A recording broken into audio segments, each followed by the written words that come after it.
अगर इस तरह वाली गुफ्तगू होगी ना कि उन्होंने ये कहा, हमने कहा, तुमने कहा, मैंने कहा, मेरा कहने का मकसद है आप इन सब मामलात को बड़े अच्छे तरीके से समझते हैं कि कोई एक सुलझी हुई सोबर एक सीरियस कदम उठाने की ज़रूरत है। This is what I am asking you कि मसलन जैसे मैंने कहा कि भाई ये फॉर्मर प्रेसिडेंट है आरिफ अलवी साहब, क्या उनके पास कोई आपकी 2 लोगों की टीम चली जाएगी? क्योंकि इस वक्त जो मुझे लगता है कि अल्हम्दुलिल्लाह हमारी 2 लोगों की टीम उनके पास जाए, वो आगे से मिलने से इनकार कर दें। नहीं मैं सर देखें, और अगर वो मिले जी तो अगले दिन जो है वो अडियाला से मैसेज आ जाए कि ही इज नो मोर, फर्क कर दें इसको। नहीं वो तो ऐसे तो नहीं मिलेंगे। अब उनका हाल तो ये है कि कोई बंदा हमारे साथ राब्ता करना तो बहुत दूर की बात है, यानी कोई बयान थोड़ा नरम दे देना तो उसको फारग कर देता है।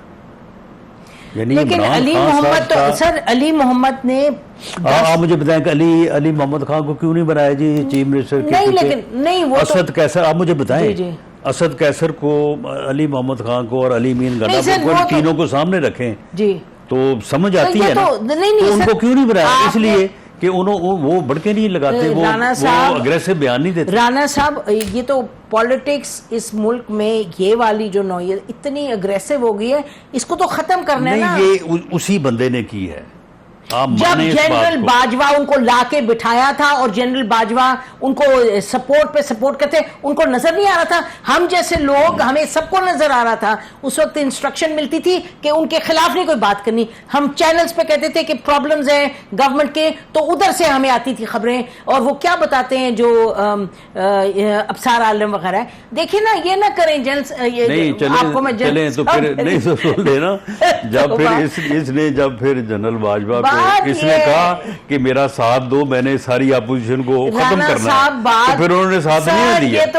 ये तो साथ नहीं दिया तो वो मीर जाफर बन गए, मीर सादक बन गए। बेशक ऐसी बात है नहीं। और देखे ना तो फिर खराबी कहाँ पे है? जनरल आसिम की भी बात ये है कि ये तो मानना पड़ेगा जो भी जिसका भी हो कि general Asim S DG ISI, ये बड़ी उनकी कमाल की बात थी कि सिटिंग PM को जाकर उन्होंने कहा जी ये करप्शन के मामलात हैं, ये आप देखें, दिस हैव्स टू अच्छी किया था। मैं तो कह रही हूं जी बड़ा अच्छा किया था। नहीं सुन ले, उन्होंने को खुद से जाके नहीं कह दिया, इन्होंने कहा था, उन्हें कहा था कि तो मैं तो कह रही हूं अच्छी बात है। मैं तो फिर उसके बाद क्या हुआ? Sir I am saying it is a very positive thing कि इस शख्स ने अपनी कुर्सी का नहीं परवाह की। उन्हें कहा जो बात ठीक है मैं जाके बताता हूं। मैं कहने का मकसद कि बहुत सी डायमेंशंस हैं इस इशू पे, लेकिन आप अगर इसी पे हम चलते रहे, अब जो जेल में बंद है, जिसका ये है, जो पार्टी की जिसको तहस नहस करके तोड़ फोड़ के खत्म करने की कौन सी कोशिश छोड़ी गई?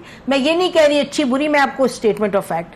तो अगर वो वहां से बैठ के ये बातें कर रहे हैं तो आप लोग अपनी कोशिश तो करें ना। ये नहीं मैं आप कह रहे हैं कि वो इनको मिले, प्रेसिडेंट मिले, वो फॉर्मर प्रेसिडेंट, तो कल वो कहें निकल जाओ भाई तुम पार्टी से, तो फिर दुनिया देख लेगी ना। मैं तो ये आपसे कह रही हूँ। तो दुनिया ने देखा नहीं है कि हमने, जिसमें मैं शामिल हूँ लेकिन मेरे साथ और लोग भी थे, हमने एक माहौल बनाया कि भाई सियासतदानों को आपस में बैठ के बात करनी चाहिए, यानी मुज़ाकरात होने चाहिए। ये पिछला 1 महीना ले लें, 2 महीने ले लें।